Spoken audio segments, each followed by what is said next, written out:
we wake up every day in order to deliver our customer a spectacular product, treat our associates with respect, and teach them how to be entrepreneurs and nourish them, and to be great partners with our vendors or anyone that we're partners with.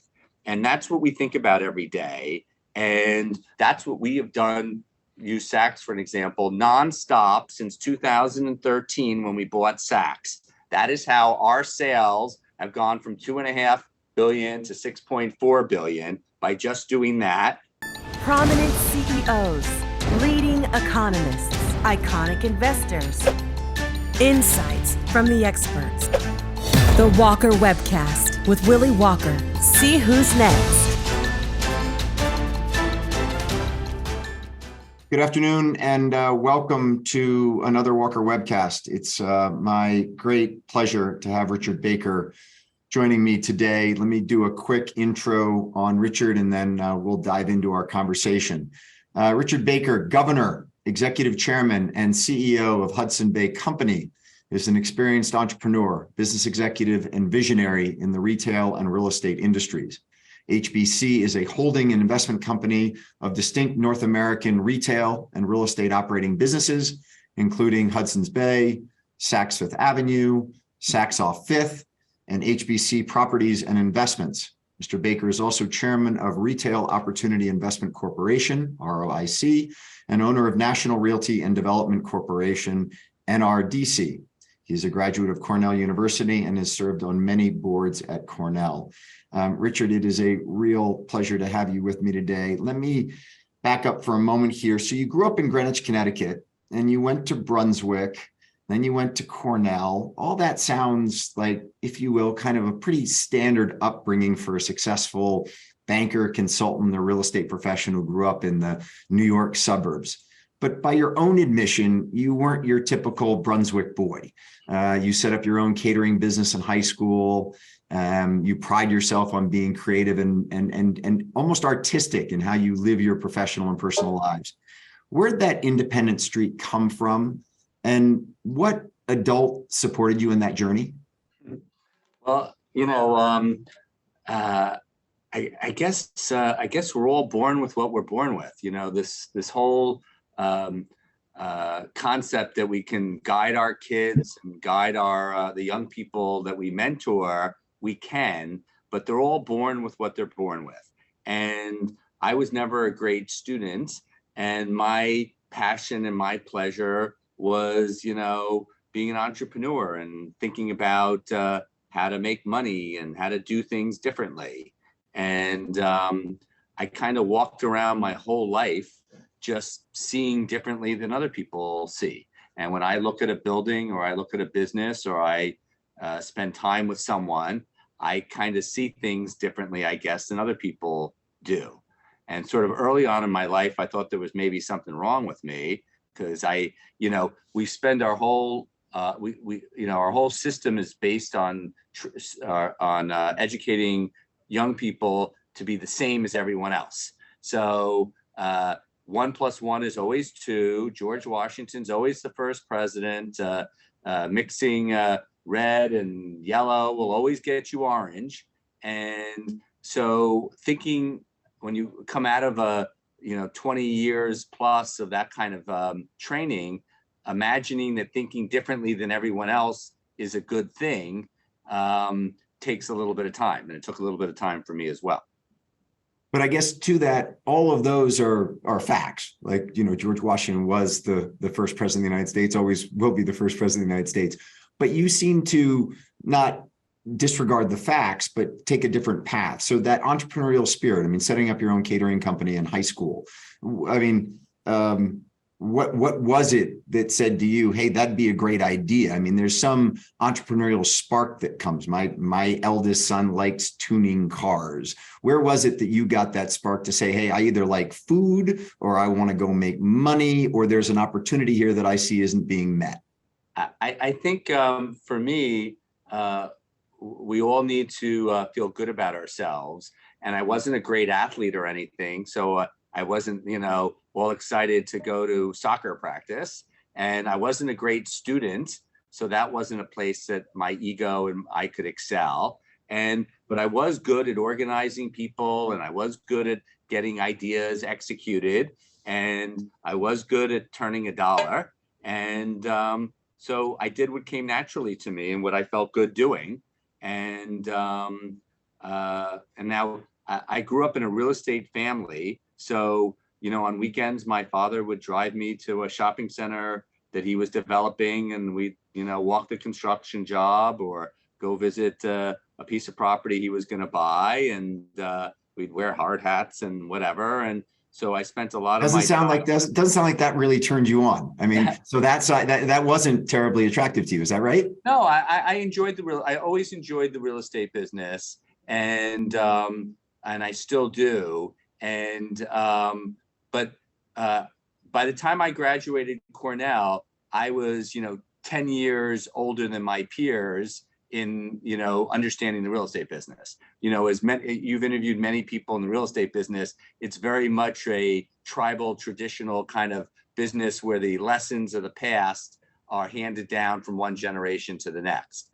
And so that was definitely part of my upbringing. Also, I talk about the operating businesses that we run often, that the operating businesses that we run are being run through a real estate brain. Real estate people think differently about risk, reward, and process, and operating company people think very differently. So all of the operating companies, I had a long career in real estate, but when I got into operating, and owning and running operating companies, everything we look at and do is through the lens of how a real estate guy would think. So I want to get to OpCo, PropCo in a moment. But when you went to Cornell, you went to the hotel management school, and I've heard you say that we're all in the hospitality business, whether you're actually having someone stay at your hotel and trying to generate RevPAR, or whether you're we'll go back to the example of my son tuning cars. If you have a car tuning shop, you're still in the hospitality, if you will, or the service industry. Talk for a moment about what the salient lessons you learned having studied hospitality at Cornell that's helped guide your career. So, as a youngster, when I was 12 or 13, I was cooking, and I would cook for my family and I'd cook for my friends. And because I'm a pleaser, I like to make people happy. And still, when I travel with big groups or whatever, I'm the one moving the food around. I'm the one ordering. I'm the one organizing the food, travel, transportation. And so that's a core hospitality. Being a pleaser is a hospitality trait. Where it really came out and blossomed in my head was when I graduated from Cornell and I went into the real estate business, and my father said, here's a little office for you, go do anything you want, don't sign your name to anything, don't spend any money.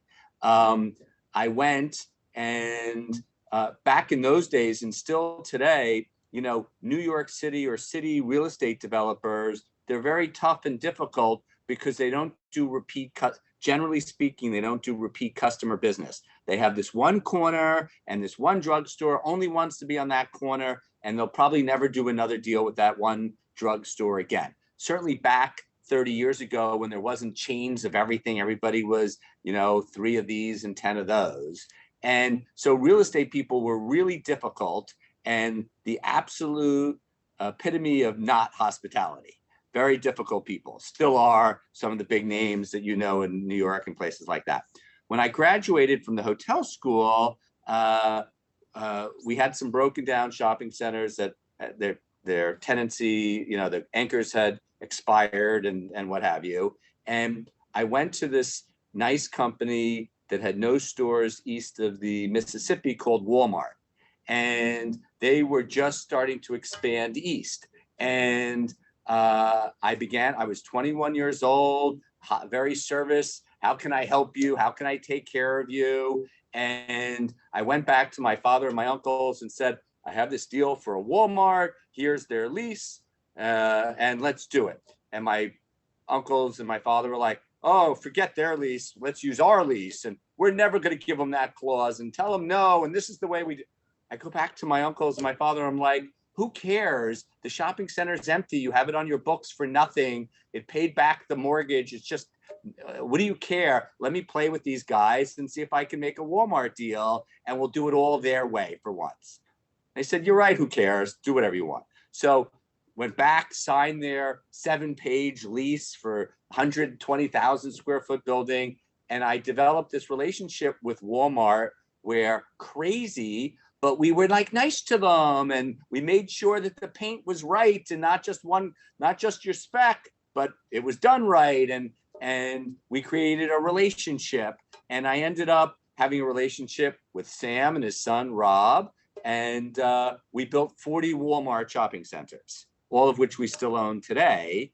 And it was because I did things their way, not my way. And I was willing to walk in their shoes and understand their perspective. And for me, I brought hospitality in my world to real estate at a time where I promise you, in 1989, there wasn't a lot of hospitality in the retail business, in the real estate business. So most people who developed 40 Walmart anchored shopping malls would put their feet up on the table and say, man, that was great work. I hopped on, I got in there early. I made a relationship with now the largest retailer in the United States, saw that coming, and boy, aren't the rents coming off of that great. And I also know that you used very, very little equity capital as you built up that incredible retail portfolio of Walmart anchored shopping centers. But your wife, Lisa, I believe, had a big hand in saying to you, you've always dreamed of playing on the opco side, not just the propco side. What was it that Lisa either had heard you ruminating about or encouraged you to do that got you to say, it's time to move out of being just a property owner and becoming an operating company runner or CEO or executive? Or well, we were building 1 million square feet a year. It was 2005. And we had a big organization, 1 million square feet in and out, but it was getting a little scary. Like, I wasn't sure we could keep up this pace. The environmental laws, people weren't loving Walmart at that moment. And I was concerned about the future and all these people that I had working. And we lived in Greenwich, Connecticut, which is home to all these private early days in 2005, lots of little private equity firms and hedge funds. We call them little today, but they were big for that moment. They were all $200 million kind of funds and what have you.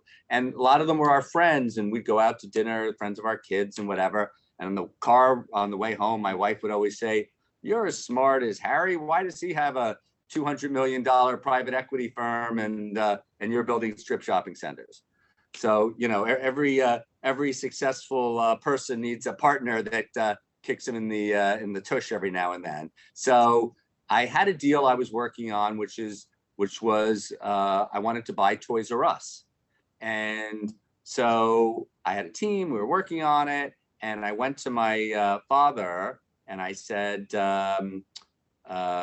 let's buy Toys R Us. It's whatever it was, $3 billion or what have you. And PropCo, OpCo, the whole thing. And he said, what are you, crazy? Why would we buy, you know, we're shopping center people, you know, we don't do anything different than shopping centers. So I said, oh, all right, whatever. So I go home and I tell my wife that Lisa, that what my father said. She says, forget that.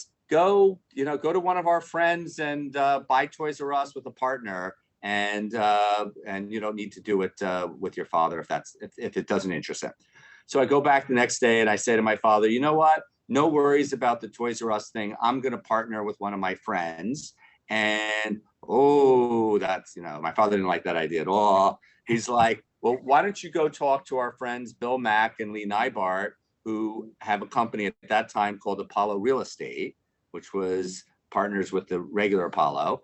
And anyway, we created a new entity called NRDC Equity Partners.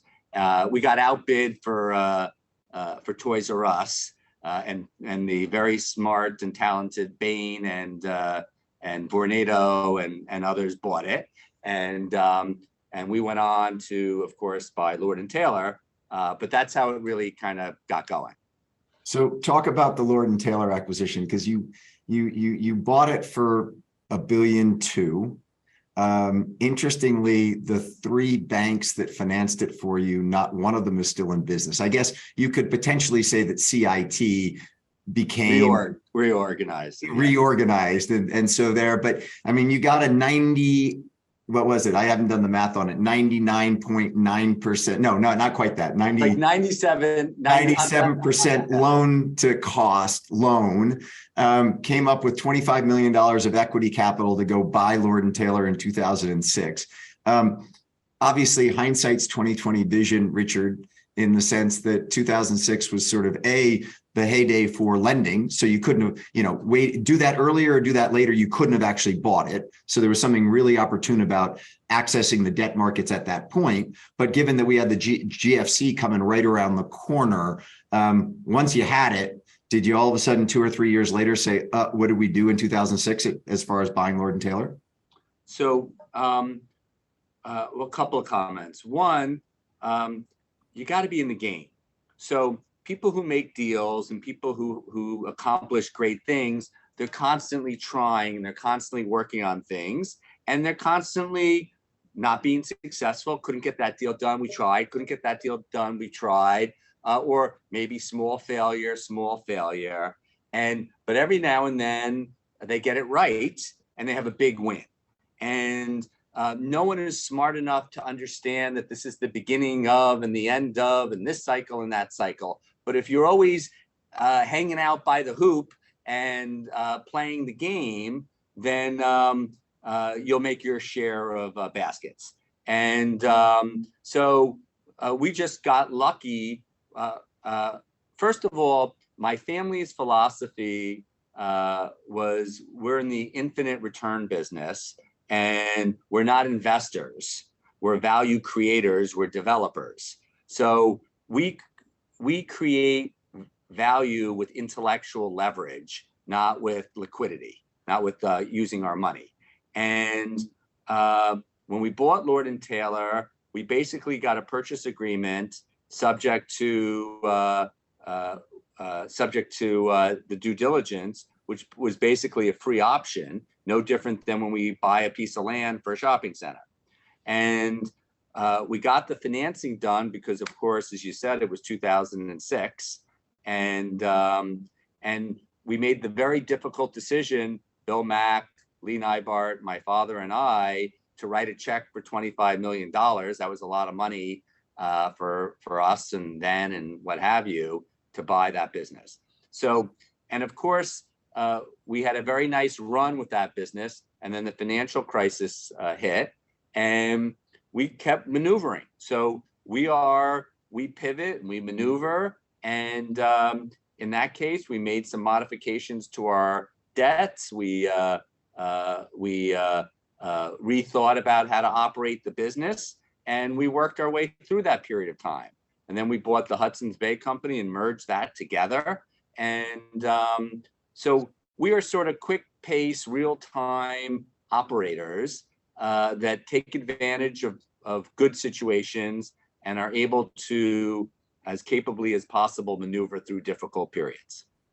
Richard, am I right in that the premise for buying Hudson Bay was the thought that the Canadian market needed a middle to upscale retail kind of service offering that Saks had, and that you were going to take essentially the Saks operating platform and push it into Hudson Bay? Is that correct on why you went into Hudson Bay in 2008? No, we had owned Lord & Taylor. We bought. I'm sorry. I meant Lord & Taylor, not Saks. My bad. I'm sorry. Taking Lord & Taylor and pushing it into the Hudson Bay footprint. Well, it's a couple of things. First of all, it's a bit of a story about fresh eyes. So when I went to visit and spent tremendous amount of time in Canada, they had 288 Zellers stores, and they had tremendous department store buildings in Vancouver and Toronto and Montreal, and they had tremendous assets that, coming from my East Coast US perspective,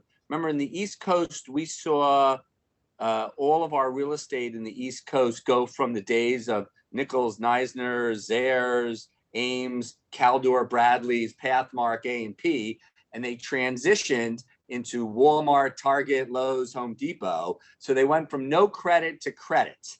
And my bet was that there was an opportunity in Canada for a very no credit retail landscape to turn into a credit landscape. And that was the bet. And I believe the real estate in Canada was worth, $5 billion. I was right. $5 billion. And we were buying the entire company for 1,200,000,000 Canadian. And the Canadians laughed at me. They thought this was the stupidest thing ever. And because there had been some other department store businesses in Canada that went out of business, and no one ever figured out what to do with the real estate. So they thought these multi-level department store businesses had no value. And so we were the absolute right buyer because we knew how to run a department store, and we were comfortable taking on the risk associated with running a Hudson's Bay department store business because we ran Lord & Taylor. Also, we were very capable in creating monetization moments for the real estate portfolio, which we did. And the Hudson Bay Company has been one of the, has been a tremendous investment for us. And there's a lot more runway ahead of us. Hudson Bay was founded in 1670 and is the oldest continuous business operating in North America. That's really cool. Is there any value to that, Richard? So sure. So first of all, great companies have culture. Great companies have DNA. And the culture and DNA of Hudson's Bay was very similar to my family and to my history. And the Hudson Bay Company was a company built by adventurers, people who had the courage to get in a very small boat and go from Scotland or England or Europe at the time and go across the world in a little wood boat to the Hudson's Bay and sign up for a 2-year assignment to trade beaver pelts with the First Nations people. And what did that entail? And that kind of risk-taking, courageous DNA has been living inside of Hudson's Bay and reproducing and existing for 352 years. And that DNA is how we run our business today. We are thoughtful adventurers who take understandable, quantifiable risks, and we maneuver and we do things no one else in the world does. I mean, whether it was going to Germany to buy the largest department store chain in Germany, or selling off our Zeller's business to Target, or buying Saks Fifth Avenue, we have a very adventurous entrepreneurial spirit at HBC, which comes from our 352 years of history. Talk for a moment about, you just mentioned that being in the real estate business, the typical, particularly East Coast real estate developer, this is my corner, get a tenant, work with that tenant for the period of time, swap that tenant out for somebody else, on I go, not very service oriented. And then also not, obviously there are very scaled real estate platforms that are operating companies, but nothing to the degree of HBC, which now has 49,000 employees in it. Talk about your own leadership as you went from running a scaled real estate platform, but really being known for the dirt, if you will, more than the operations and the service, to then going in and becoming the leader and the CEO of a very, very large scale services organization in both Lord & Taylor into Hudson Bay. It was shocking. So, because to your point, I was a deal guy. I made deals. I leased space to tenants. I had a team that built out the buildings. I was a deal guy, relatively small number of people.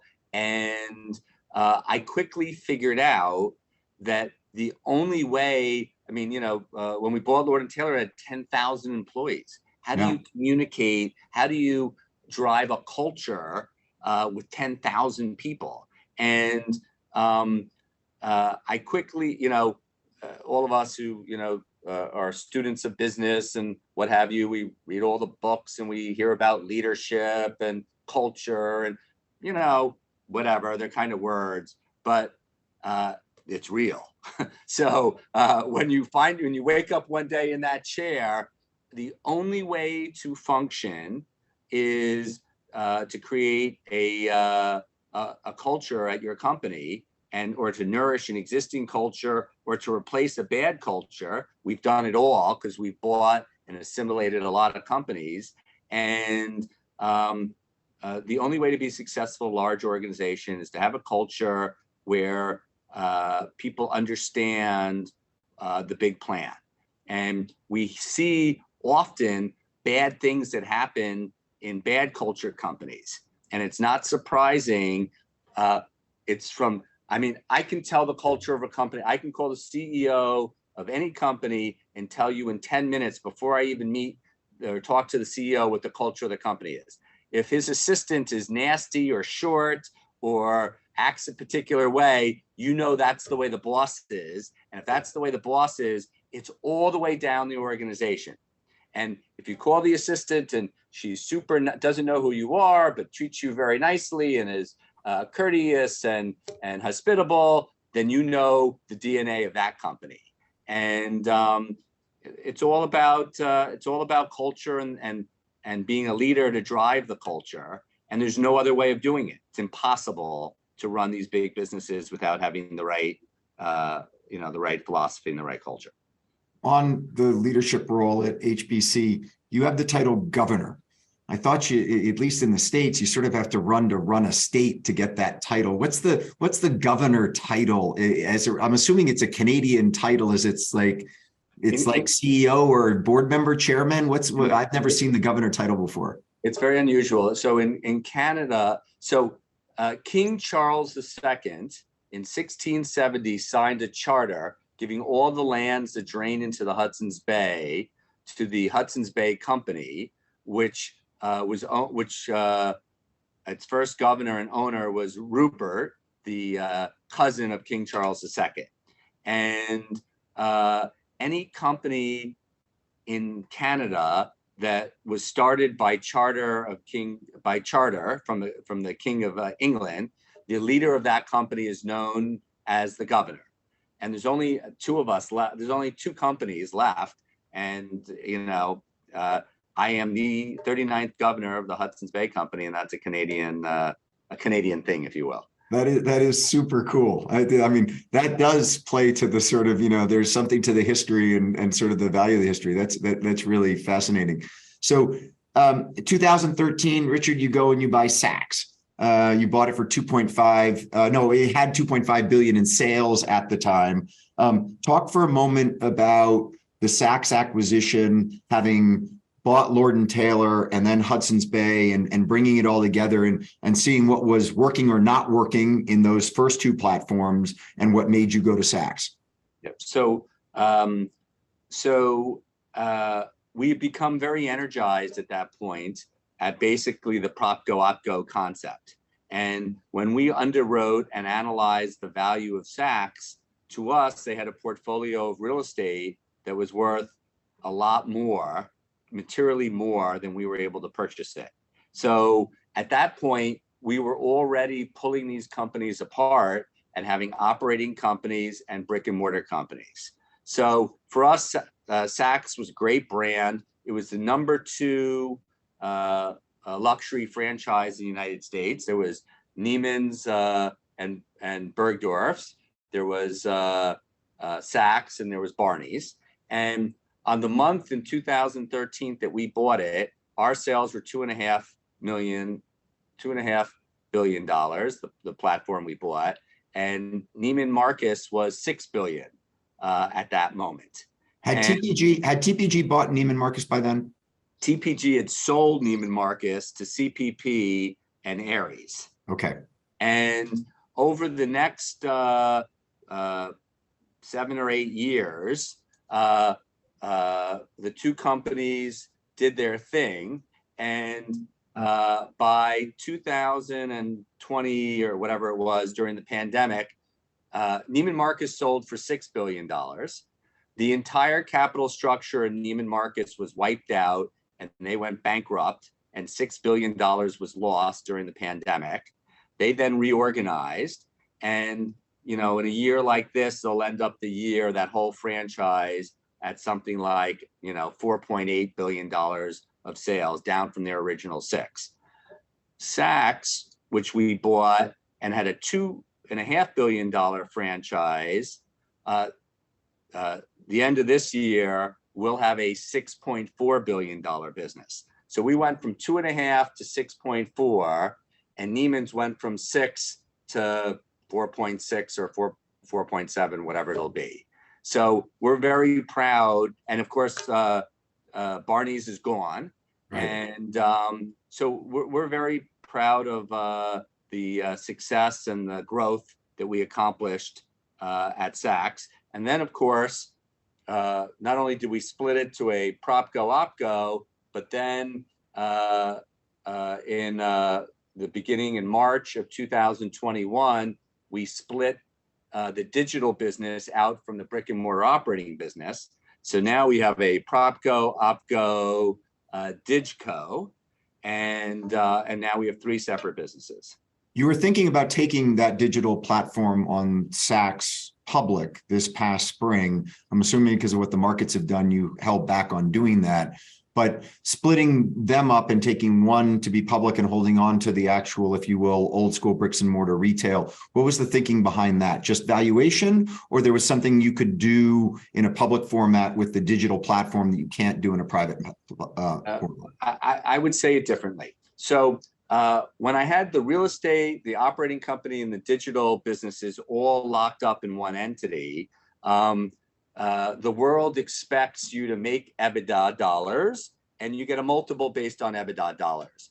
Except we live in a world where I have to compete with real estate companies, I have to compete with brick and mortar operating companies, and most importantly, I have to compete successfully with other standalone digital companies.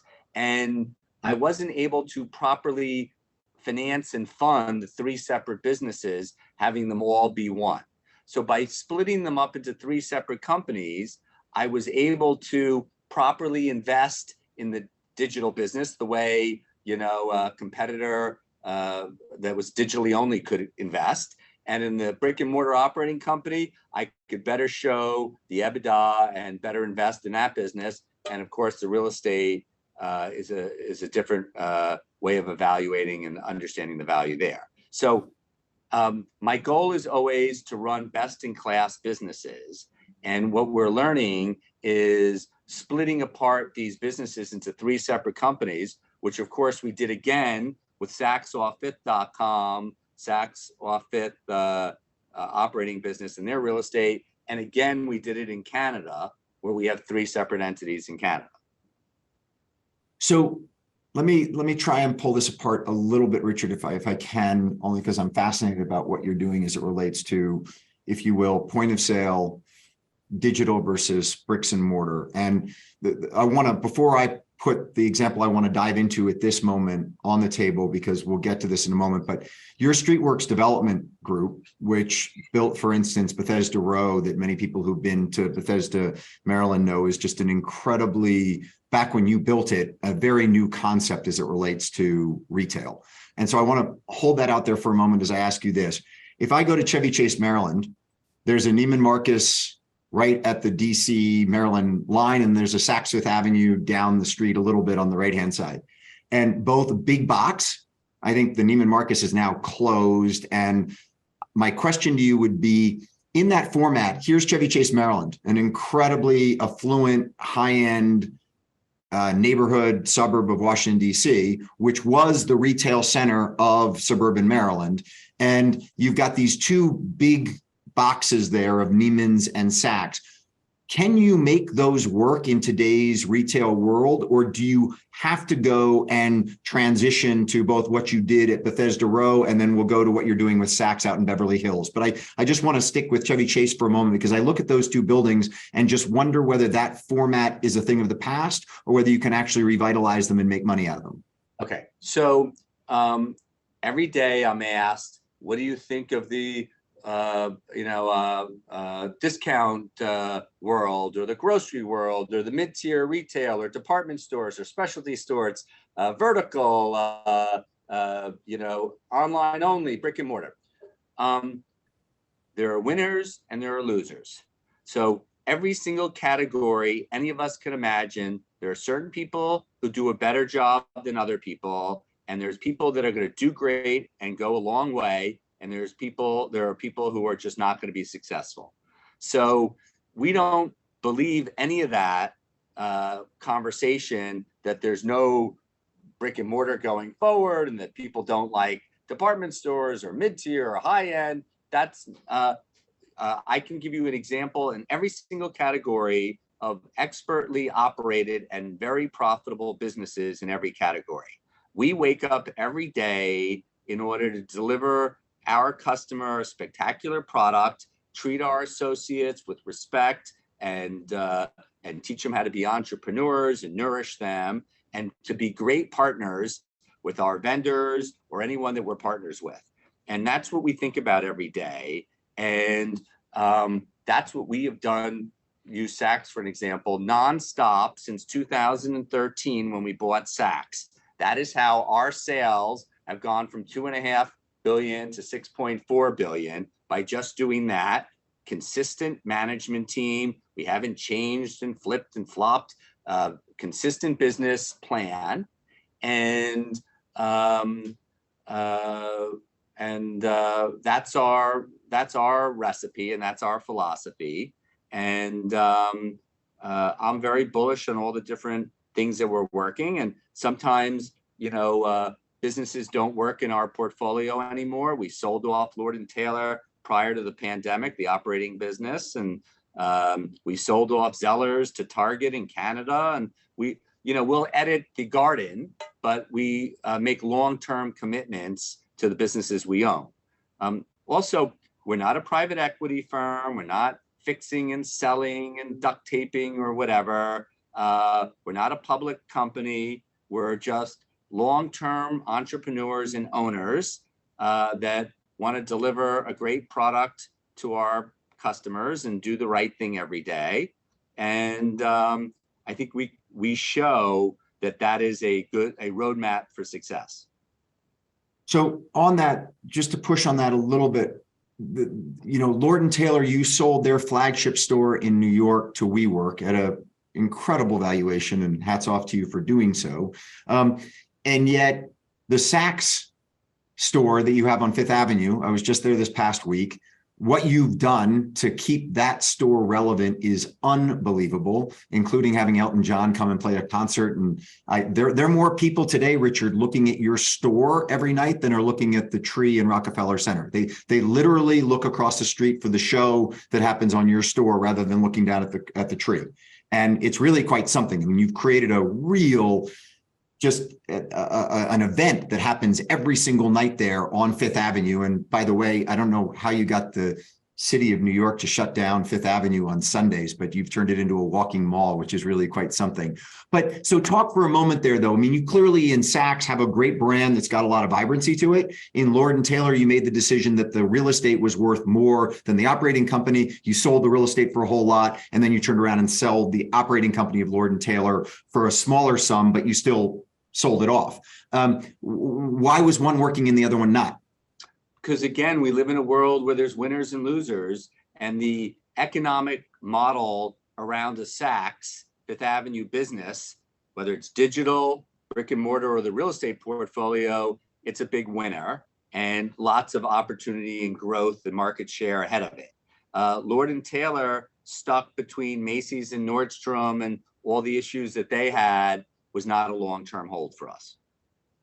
And so in selling the Lord & Taylor flagship store to WeWork, you took a real look at co-working flexible office space, what have you. And you're now a very significant investor in Convene, and you have Aries as a partner in there.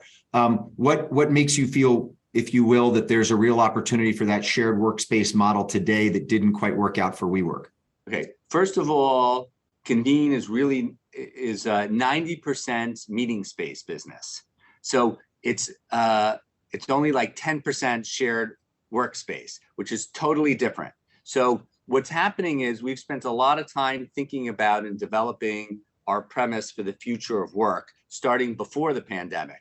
And the future of work, as we know, less people in the office in some companies, more meetings, more regional meetings, more get-togethers.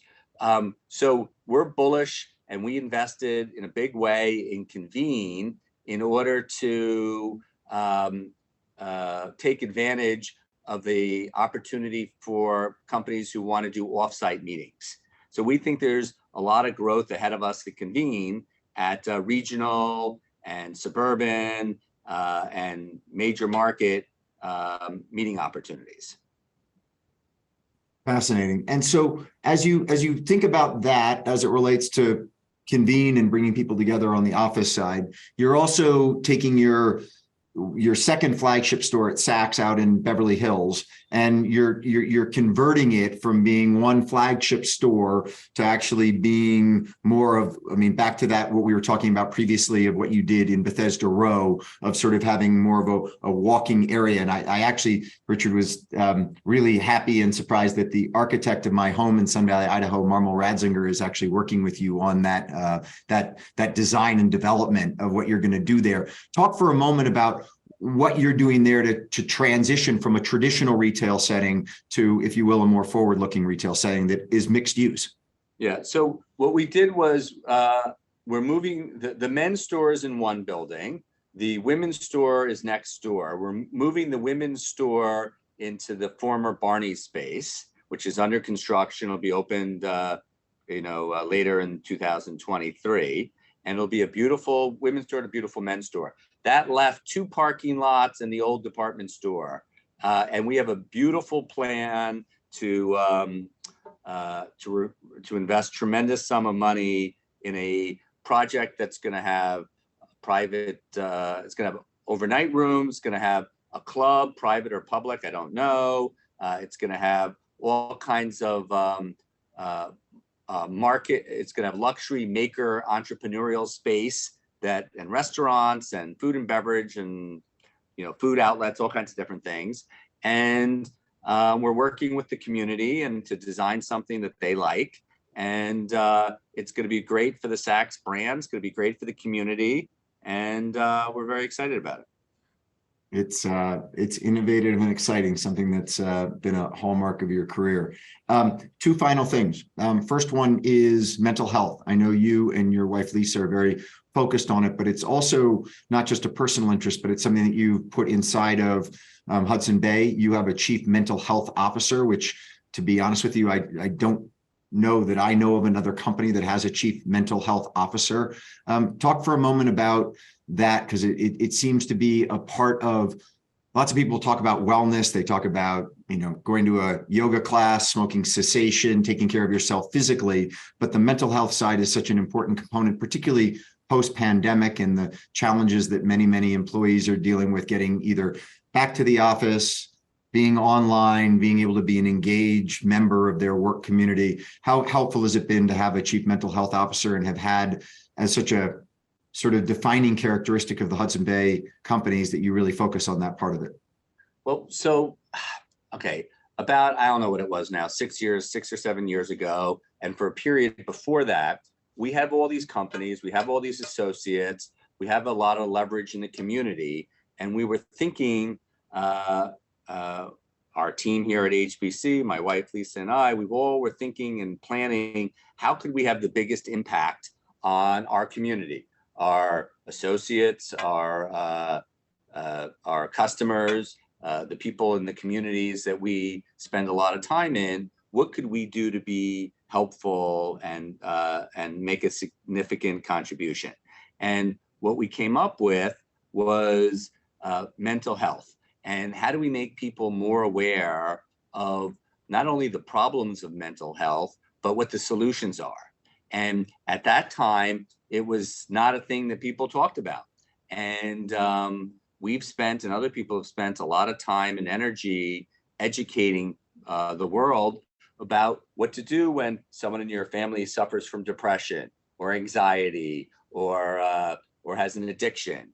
And so we've kind of very focused and very thoughtfully, teams of all of our companies have spent a lot of time engaging in mental health and raising money and participating in the community on that topic. It's been, our associates are very proud and very engaged in this effort. And it's something that exists in every family. There's not one family in all the people that all of us here right now know that doesn't have some mental health issues in their family or that they have to deal with, whether it's a child or a cousin or a parent. And we're putting together the toolkit in order to help people. We've connected with all kinds of different people in order to get smarter. And we're trying and we're playing with different scenarios of how to provide more guidance to our associates and more guidance to our community on this topic. So I would say it's a work in progress. We're very, we feel good about what we've accomplished, but we think there's a lot more we can do ahead of us. Pretty evident, Richard, that you have been exceedingly successful at both creating value at certain brands and getting rid of other value brands, such as Nautica, for instance, was one of the brands that you shut down and said that one doesn't have any more value for us. As you look forward, a great brand just wasn't the right brand for us at that time. As you look forward to 23, a lot of people are trying to do planning in a higher interest rate environment, the threat of a recession in 2023. As your outlook, not specifically to you in Hudson's Bay, but more generally on retail. What's your outlook for 23 and 24? Are you still quite bullish on retail done right?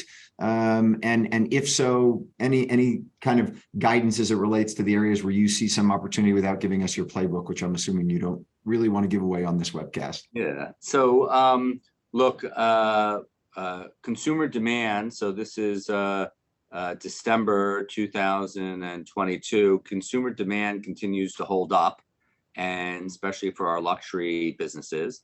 The consumers have jobs, they have money to spend. They might want to buy more on sale. They might not want to be as full price as maybe they were last year. But obviously, we're long-term bullish on retail and luxury and special experiences and special product. Our job is to continue to figure out how to manage our assets and our marketing and our data in a way that continues to gain market share. We think we have a great long-term opportunity to pick up market share, which we will. Next year, because that real estate brain is thinking, we're going to bring down the risk a little bit and make sure that we're more conservative going into 2023, because who knows? And we have to make a lot of these buying decisions early in the year. So 2023 will be a good year to be as conservative as possible. But I'm feeling good and I'm very optimistic about the future of our businesses. And look, I'm bullish on the United States and I'm bullish on what the opportunities are here. Fantastic. Final question. They called Sir Elton John's visit to sing that song a surprise visit. Had that been in the works for a long time, or did he get done with his North American tour and all of a sudden things kind of aligned and he showed up to sing that song? He had this itch to come visit his favorite store in North America, and that was Saks Fifth Avenue. And he said, will you close Fifth Avenue down for me so I can come and do something special? And we figured out how to get it done. And it was a spectacular evening. And we really appreciate what he did. And we're really happy that we were able to contribute $1 million to the good works that he does. And it was a a win-win-win for everybody. A win for New York, a win for Saks, and a win for the foundation. So it was a great night. I have to tell you, from having been there for a week right around your store, it has become the site. And it's quite something that people walk, take a quick look at the Christmas tree, and then sit there and wait for the music to start up and the light show to go. So many congratulations to you and your team on creating quite a scene. To anybody who's going to New York for the holidays, do not miss it, because it's really worth watching. Richard, a real pleasure. Thank you for spending the time with me. Congrats on all you have built and all you have done and all you give back. And to our loyal listeners on the Walker Webcast, thanks for joining us today, and we'll be back next week with another one. Thank you, Richard, very much. Thank you, Willie. I enjoyed the time. Take care. Take care. Bye-bye.